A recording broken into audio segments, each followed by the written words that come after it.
Alright, सो सबसे पहले हम डिस्कस करने जा रहे हैं भाई tangible non current asset. Tangible non current asset की हम रिवीजन कर रहे हैं। अब आपके एफए के सिलेबस के अंदर जो टेंजिबल नॉन करंट एसेट जिन जो चैप्टर के अंदर है वो आपके पास कौन सा है? वो आपके पास IA-16 है। ठीक है, IAS-16 और that is property plant and equipment. So tangible non current asset में जो चीज हमारे सिलेबस में है that is IA-16 property plant and equipment. अब प्रॉपर्टी प्लांट एंड इक्विपमेंट क्या होता है? ये आपके पास टेंजिबल नॉन करंट एसेट है विच इज हेल्ड फॉर, सबसे पहले इनकी क्लासिफिकेशन समझनी है कि कौन कौन से एसेट्स हैं।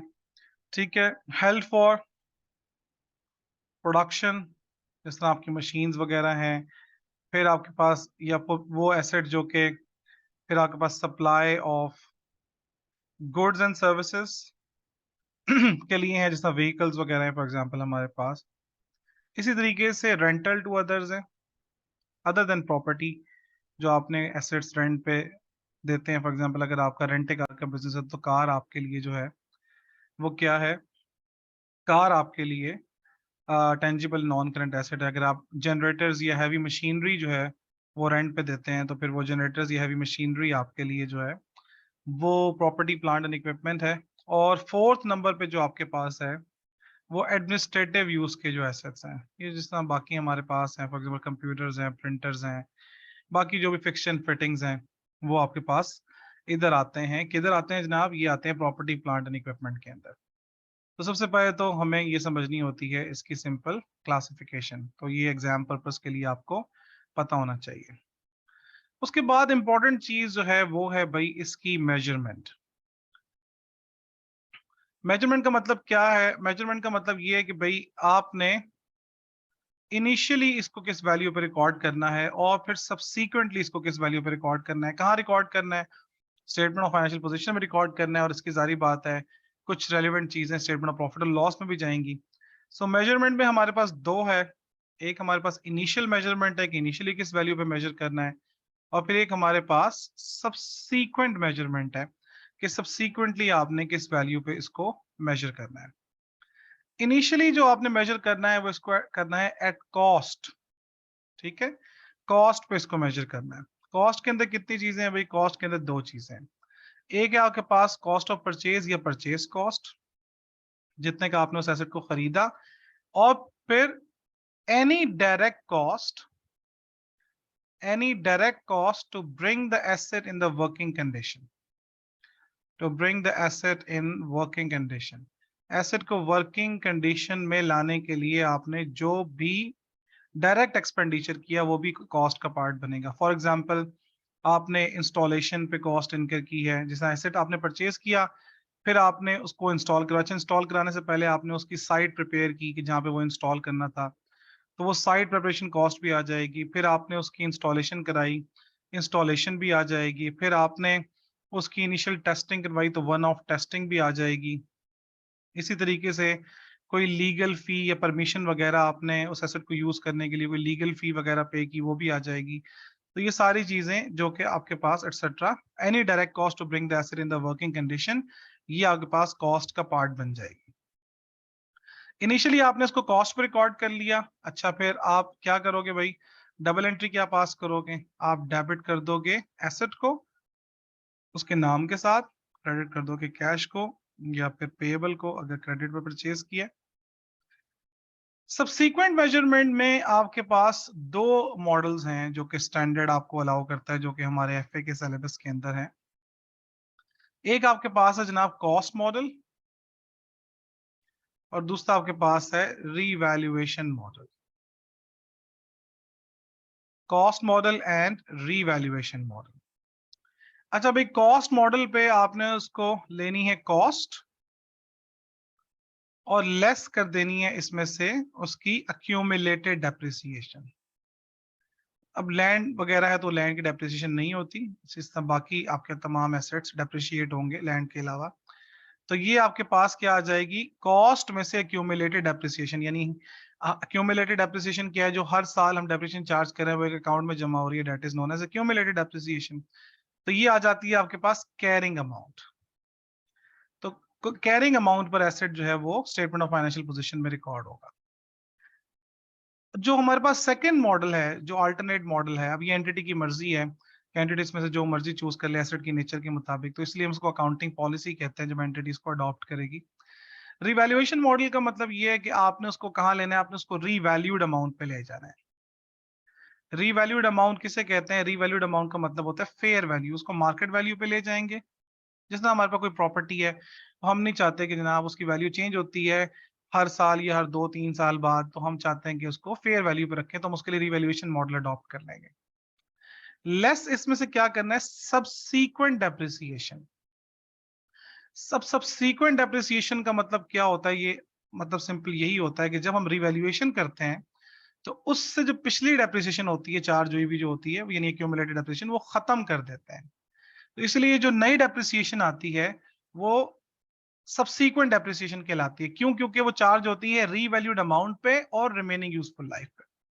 तो ये याद रखना कि हम सबसीक्वेंट डेप्रिसिएशन क्यों कहते हैं, सबसीक्वेंट डेप्रिसिएशन आप क्यों कहते हो, सबसीक्वेंट डेप्रिसिएशन आप इस वजह से कहते हो, नंबर वन के accumulated depreciation is de-recognized। जो जब रिवैल्यू करते हैं तो पिछली जो डेप्रिसिएशन आपने चार्ज की होती है रिवैल्यूएशन डेट तक, वो डी रिकग्नाइज हो जाती है। और फिर न्यू डेप्रिसिएशन यानी जो सब्सीक्वेंट डेप्रिसिएशन है is charged on revalued amount and remaining useful life. फिर वो फेयर वैल्यू पे चार्ज होती है और रिमेनिंग यूजफुल लाइफ पे चार्ज होती है। So, इसलिए हम पिछली वाली डी रिकग्नाइज कर देते हैं, नई वाली को हम सब्सीक्वेंट डेप्रिसिएशन कहते हैं। ये पॉइंट आपने याद रखना है कि अब सब्सीक्वेंट डेप्रिसिएशन क्या होता है। ठीक है जी। अब कौन सी कॉस्ट कैपिटलाइज नहीं होती, ये भी याद रखना एग्जाम पर्पस के लिए, cost not to be capitalised. कौन सी कैपिटलाइज नहीं होती, तो वो आसान बातें हैं। ये आपके पास general and fixed administrative cost, general administrative overheads,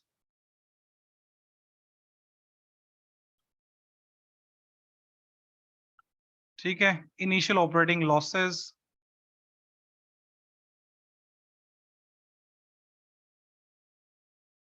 इसी तरीके से वेस्टेजेस वगैरह, एबनॉर्मल कॉस्ट जो है, ठीक है जी, sunk cost, already committed cost etcetera, ये कैपिटलाइज नहीं होते। जब कैपिटलाइज नहीं होते तो फिर क्या हो जाते हैं, एक्सपेंस आउट हो जाते हैं। So these are expensed out. ठीक है, ट्रेनिंग कॉस्ट भी आ जाती है बिल्कुल इसमें, ट्रेनिंग कॉस्ट, ये भी ट्रेनिंग कॉस्ट भी, ये भी एक्सपेंस आउट हो जाती है। ठीक है, उसके बाद भाई अब आपने जो मेन चीज समझनी है ना एग्जाम के लिए, जो एग्जाम फोकस पॉइंट है, वो है एक तो डेप्रिसिएशन को समझना, ये सबसे इंपॉर्टेंट है। क्योंकि आपके पास जितने भी मल्टीपल टास्क क्वेश्चन आने हैं, या फॉर एग्जांपल आपके पास एमसीक्यूज आने हैं, मल्टीपल चॉइस क्वेश्चन, तो उसमें डेप्रिसिएशन और फिर डेप्रिसिएशन के साथ रीवैल्यूएशन, ये सारी चीजें बहुत इंपॉर्टेंट है। तो डेप्रिसिएशन हमें पता है कि दो मेन मेथड्स हैं हमारे पास, एक तो हमारे पास स्ट्रेट लाइन मेथड है, दूसरा हमारे पास रिड्यूसिंग बैलेंस मेथड है। अच्छा भाई देखो, स्ट्रेट लाइन मेथड के अंदर क्या होता है, cost minus scrap value divide by useful life. तो स्क्रैप वैल्यू ये रेजिडुअल वैल्यू नहीं है तो फिर इग्नोर कर देंगे, फिर cost divide by useful life हो जाएगा अगर स्क्रैप वैल्यू नहीं है तो। या फिर आपके पास डेप्रिसिएशन की अगर परसेंटेज हो तो कॉस्ट इनटू डेप्रिसिएशन परसेंटेज। तो ये जब हम दोनों ये वाला फॉर्मूला या ये वाला फॉर्मूला जो भी डेटा के मुताबिक अप्लाई करते हैं तो हमारे पास क्या निकल आती है, is equal to per year depreciation. Per year depreciation आपके पास निकल आती है। रिड्यूसिंग बैलेंस मेथड में जब आप फर्स्ट ईयर की बात करते हैं, अगर पहले साल से डेप्रिसिएशन चार्ज करना शुरू कर रहे हैं, तो जो हमारे पास कॉस्ट होती है एसेट की, उसको डेप्रिसिएशन की परसेंटेज से मल्टीप्लाई करते हैं तो डेप्रिसिएशन आ जाती है। फिर जो सेकंड एंड सब्सीक्वेंट ईयर्स हैं, तो एग्जाम के अंदर यूजुअली रिड्यूसिंग बैलेंस मेथड का जब सवाल आता है तो वो पहले साल से शुरू नहीं कर रहा होता, वो ऑलरेडी कुछ ना कुछ ऐसे डेप्रिशिएट हो चुका होता है, तो वो सेकंड एंड सब्सीक्वेंट ईयर के सिनेरियोज होते हैं। इन दैट केस कॉस्ट में से अक्यूमुलेटेड डेप्रिसिएशन लेस करेंगे पहले, और फिर उसको डेप्रिसिएशन की परसेंटेज से मल्टीप्लाई करेंगे तो डेप्रिसिएशन आएगी। यानी इन अदर वर्ड्स इसका क्या मतलब है कि रिड्यूसिंग बैलेंस मेथड में डेप्रिसिएशन कैरिंग अमाउंट पर चार्ज होती है, carrying amount into depreciation percentage सब सेकंड एंड सब्सीक्वेंट ईयर्स के अंदर। ठीक है, सो ये बहुत इंपॉर्टेंट पॉइंट है। अच्छा, अब डेप्रिसिएशन से रिलेटेड जो है ना वो कुछ टेक्निकल पॉइंट्स है। सबसे पहले इसकी डबल एंट्री समझ लें। डेबिट डेप्रिसिएशन ये एक्सपेंस होता है जो प्रॉफिट और लॉस में चला जाता है, और क्रेडिट हो जाता है क्यूमुलेटेड डेप्रिसिएशन। हर साल के डेप्रिसिएशन आप कहां जमा कर रहे हो, अक्यूमुलेटेड डेप्रिसिएशन के अकाउंट में। तो बेसिकली क्या होता है कि स्टेटमेंट ऑफ फाइनेंशियल पोजीशन में cost minus accumulated depreciation carrying amount जाती है। तो in other words accumulated depreciation क्या होता है, स्टेटमेंट ऑफ फाइनेंशियल पोजीशन के अंदर एसेट की कॉस्ट को रिड्यूस कर रही है, यानी कॉस्ट में से रिड्यूस करके माइनस करके हम कैरिंग वैल्यू निकाल रहे हैं। ठीक है, ये हमारे पास अक्यूमुलेटेड डेप्रिसिएशन का कॉन्सेप्ट है। अच्छा, अब एग्जाम के अंदर कुछ टेक्निकल पॉइंट्स हैं।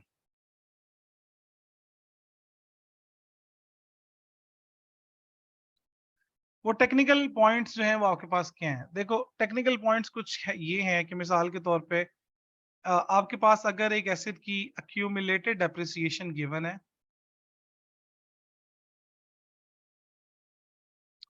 एक एसेट की अक्यूमुलेटेड डेप्रिसिएशन अगर आपके पास गिवन है, ठीक है, अक्यूमुलेटेड डेप्रिसिएशन। अक्यूमुलेटेड डेप्रिसिएशन का मतलब क्या होता है कि अब तक कितनी डेप्रिसिएशन चार्ज हो चुकी है।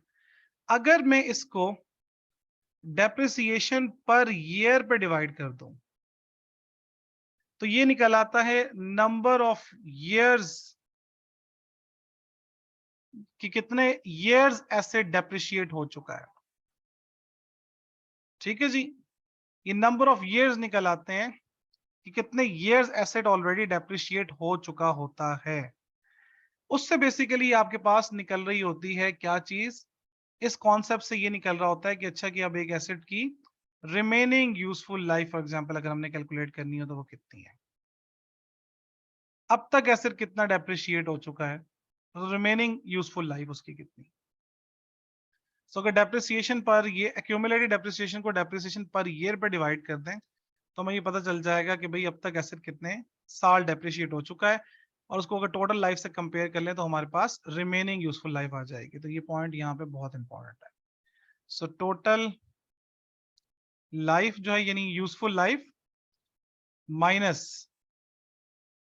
नंबर ऑफ ईयर्स जो डेप्रिशिएट हो चुके हैं,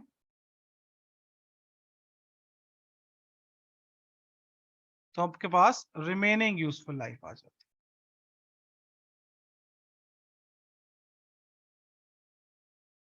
ये बहुत इंपॉर्टेंट पॉइंट है। नंबर 2 आप ये समझें इसमें वो ये है कि देखो डेप्रिसिएशन की दो चीजें हैं, या डेप्रिसिएशन प्रो रेटा होगा। प्रो रेटा का मतलब ये है कि मंथ्स बाय 12 करना है, उसको पूरे जितने मंथ्स इस साल में फॉल करते हैं उतने ही मंथ्स लेने हैं, मंथ्स बाय 12। तो डेप्रिसिएशन पूरा एक्सपेंस निकाल के फिर उसको मंथ्स बाय 12 करना है। या फिर आपके पास जो है वो पॉलिसी होती है। ठीक है, पॉलिसी का मतलब क्या होता है, पॉलिसी का मतलब होता है कि full year depreciation in the year of purchase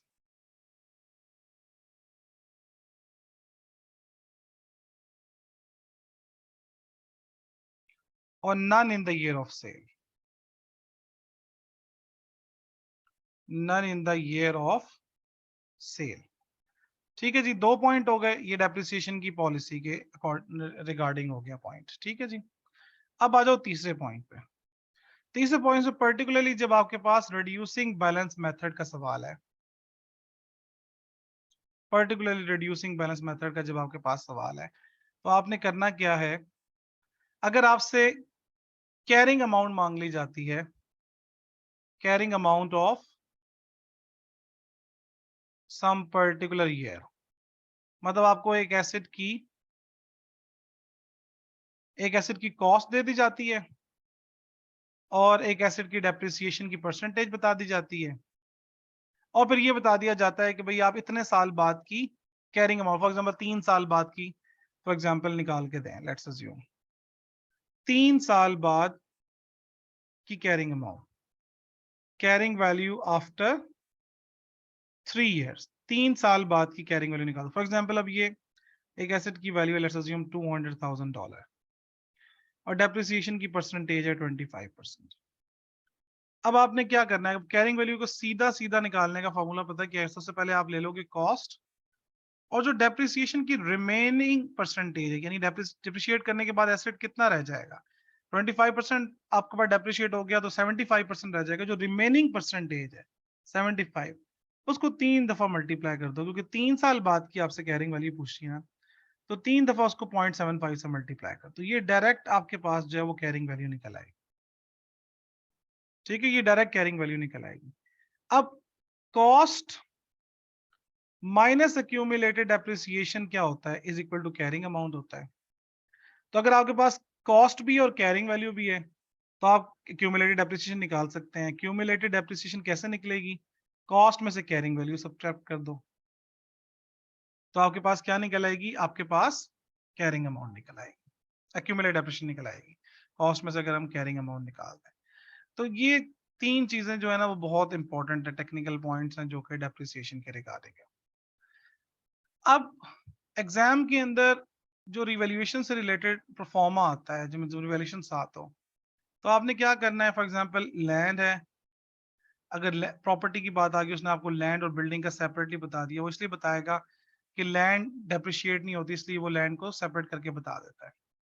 तो आप सबसे पहले कॉस्ट लो, लैंड की कॉस्ट कितनी है प्रॉपर्टी में, बिल्डिंग की कितनी है, या अगर और फॉर एग्जांपल कोई और भी है, let's assume plant and equipment है, तो वो भी ले लो अगर दिए में फॉर एग्जांपल, और इसमें से लेस करना है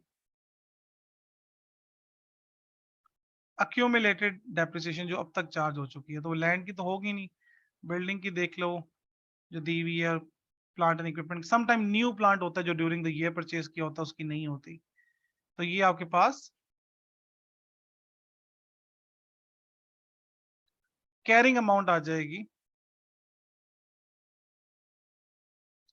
अच्छा, अब आगे क्या है, समटाइम्स वो आपको बताता है कि यार आपने एक एसेट को स्टार्ट ऑफ द ईयर पे रीवैल्यू कर लिया।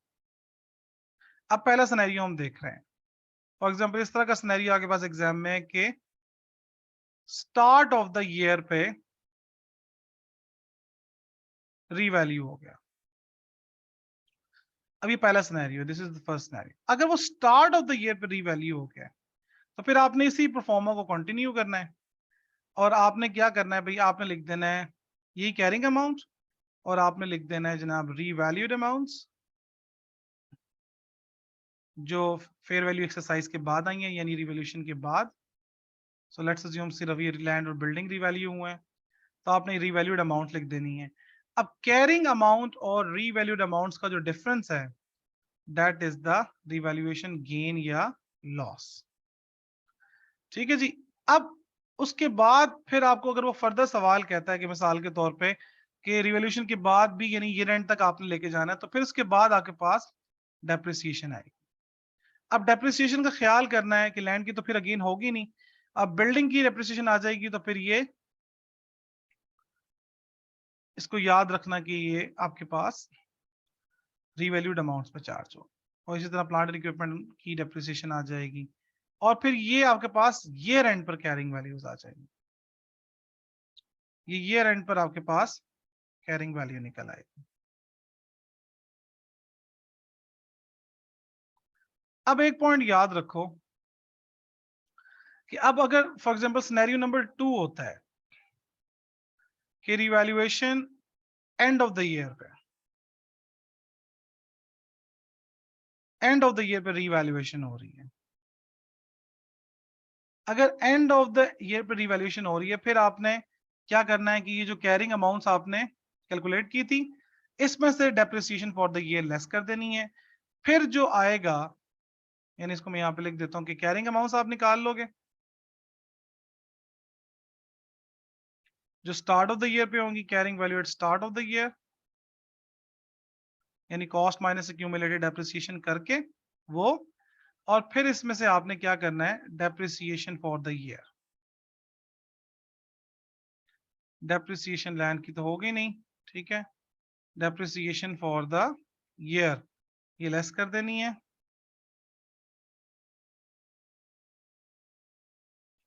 और आपके पास कैरिंग अमाउंट्स आ जाएंगी। अब वो रीवैल्यू कर रहा है, तो फिर आप लिख दो रीवैल्यूड अमाउंट्स।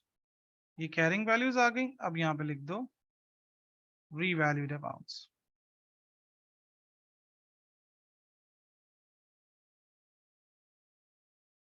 रीवैल्यूड अमाउंट लिखो, जो डिफरेंस है दैट इज अगेन यहाँ पे रिवैल्यूएशन पे गेन या लॉस आ जाएगा। सो ये इंपॉर्टेंट पॉइंट है कि यानी जब आपने डेप्रिसिएट करना है, अगर आप रीवैल्यू कर रहे हैं, रिवैल्यूएशन हो रही है, तो calculate carrying value at revaluation date.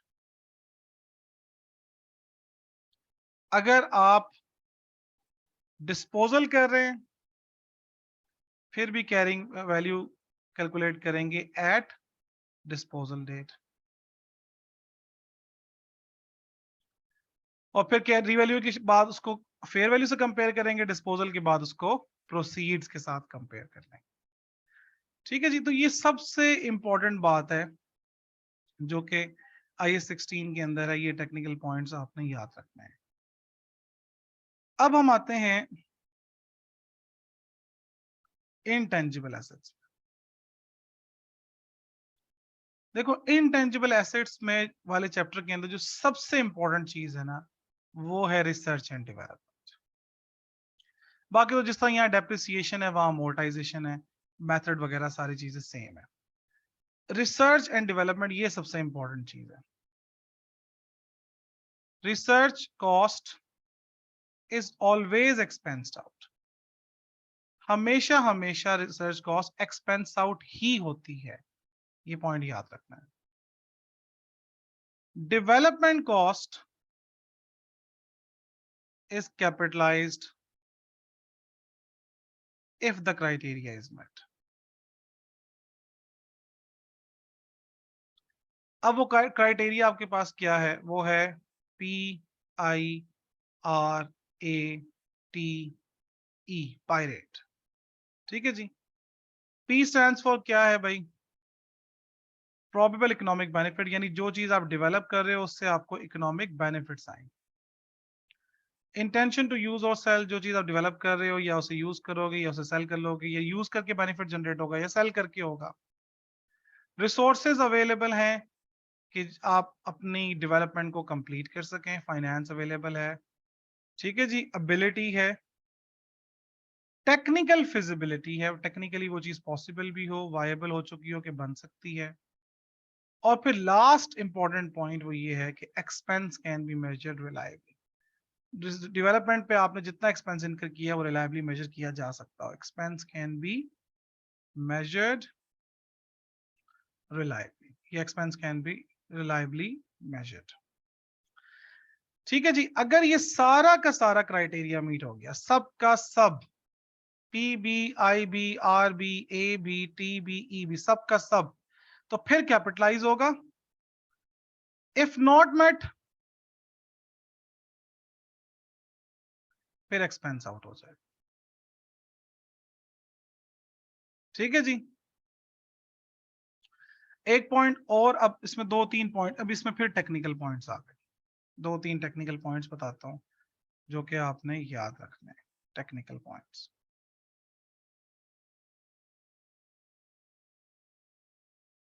ठीक है जी। सबसे पहले तो रिसर्च कॉस्ट के बारे में पता होना चाहिए कि रिसर्च कॉस्ट क्या होती क्या है। याद रखो जितने भी आपके सर्वेज होते हैं, मार्केट सर्वेज वगैरह वगैरह, लैब वर्क्स होते हैं, लैब में इन्वेस्टिगेशंस हो रही हैं, इन्वेस्टिगेशंस होती हैं, मार्केट स्टडीज होती हैं, फिजिबिलिटी स्टडीज होती हैं, ये सब की सब रिसर्च कॉस्ट होती है। तो सर्वेज हैं, लैब वर्क्स हैं, इन्वेस्टिगेशन है, मार्केट स्टडीज हैं, फिजिबिलिटी स्टडीज हैं, ये सब की सब रिसर्च कॉस्ट, ये इसकी एग्जांपल्स हैं। नंबर 2, अब आ जाओ डेवलपमेंट कॉस्ट से रिलेटेड पॉइंट्स। डेवलपमेंट कॉस्ट से रिलेटेड पॉइंट समझो। देखो development cost number 1, capitalized from the date criteria is met. जिस डेट से, from the date criteria is met, जिस डेट से क्राइटेरिया मीट होना शुरू हुआ है वहां से कैपिटलाइज हो। बिफोर दैट, उससे पहले जो एक्सपेंस हुआ है वो सारा एक्सपेंस आउट होगा, और वो कभी भी कैपिटलाइज नहीं हो सकता क्योंकि उस टाइम तक क्राइटेरिया मीट नहीं हुआ था। जो एक दफा एक्सपेंस आउट हो गया वो एक्सपेंस आउट ही रहेगा, वो कैपिटलाइज नहीं होगा। जिस दिन से क्राइटेरिया मीट हुआ है उस दिन से कैपिटलाइज करना स्टार्ट करेंगे, नंबर 1। तो ये तो हो गया पहला पॉइंट, ठीक है। अब आ जाओ, समटाइम्स आपके पास जो डेवलपमेंट कॉस्ट होती है, ये बहुत इंपॉर्टेंट पॉइंट अभी एक्सप्लेन है कि समटाइम्स जो आपके पास डेवलपमेंट लिखा होता है कि development cost is evenly occurred.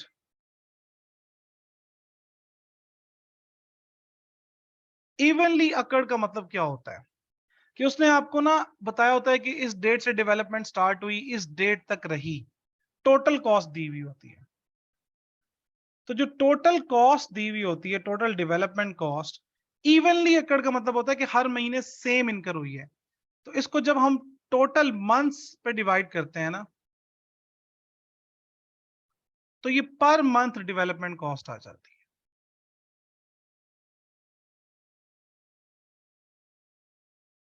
ये पर मंथ डेवलपमेंट कॉस्ट आ जाती है। अब इसमें से वही मंथ्स कैपिटलाइज होंगे जिसमें क्राइटेरिया मीट होता है, ठीक है जी।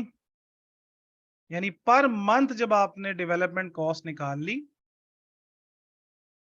तो फिर क्या करना है भाई, पर मंथ डेवलपमेंट कॉस्ट निकाल ली तो months criteria met, months in which criteria is met और not met, वो महीने जिनमें क्राइटेरिया मीट नहीं हुआ वो कैपिटलाइज हो जाएंगे,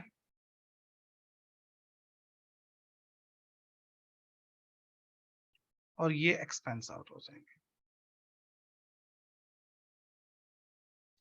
आखिरी पॉइंट ये है कि development cost is amortized. Development cost, when development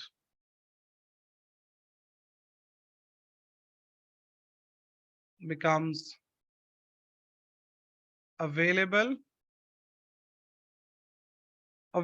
for commercial use or sale, ठीक है, available for commercial use or sale।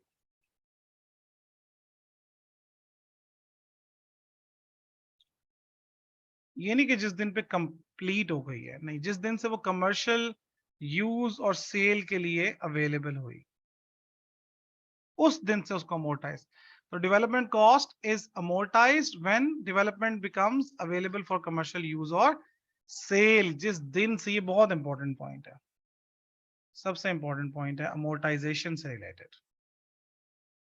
तो ये पॉइंट आपने याद रखना है। Development cost is amortised when development becomes available for commercial use और cell.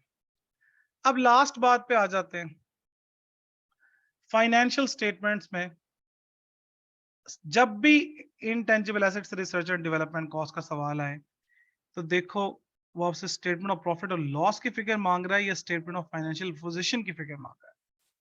अगर तो वो स्टेटमेंट ऑफ प्रॉफिट और लॉस की फिगर मांग रहा है, तो उसमें जाएगी रिसर्च कॉस्ट,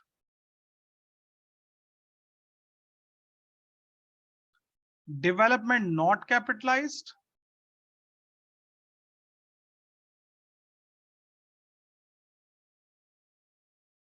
और तीसरा जाएगा अमोर्टाइजेशन।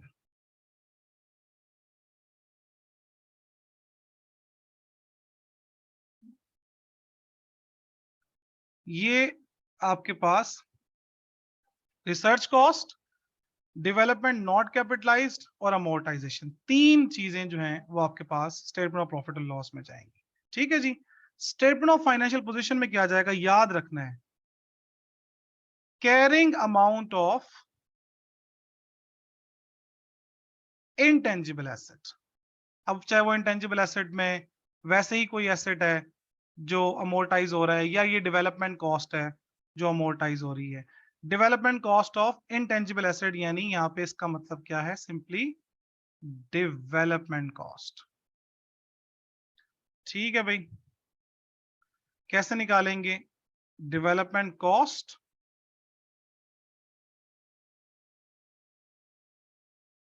Less amortisation.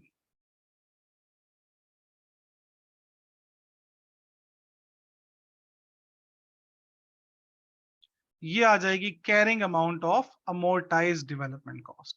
बस ये बातें आपने मेनली, जो आपके पास जो IAS 38 के अंदर और भी चीजें हैं, लेकिन जो FA के पेपर में सबसे ज्यादा इंपॉर्टेंट है वो ये आपके पास रिसर्च एंड डेवलपमेंट कॉस्ट है।